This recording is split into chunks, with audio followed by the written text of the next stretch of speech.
કાપડ ચડાવવાનું ચાલુ થઈ ગયું છે, તો જરૂરથી વિડીયો જોજો અને કમેન્ટ કરજો અને શેર કરજો.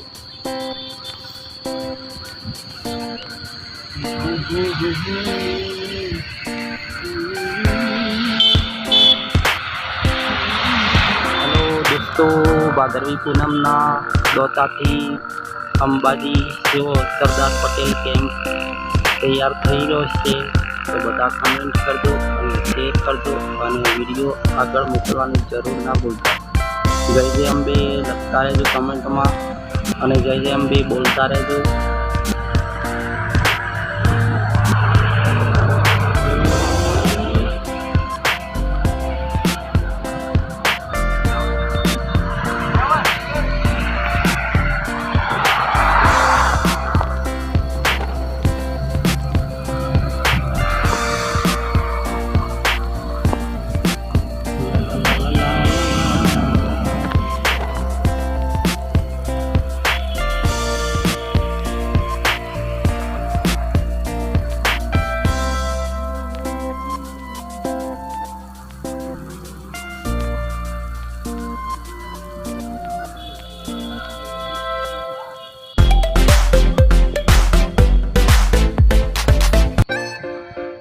માટે ખાટલા ભરીને આવી ગયા છે. ભક્તો જે થાકી જાય એના માટે ટ્રેક્ટર ભરીને આવી ગયું છે. હાલ સુવિધા ચાલુ થઈ ગઈ છે, તો જરૂરથી જોજો અને વિડીયો આગળ મોકલજો.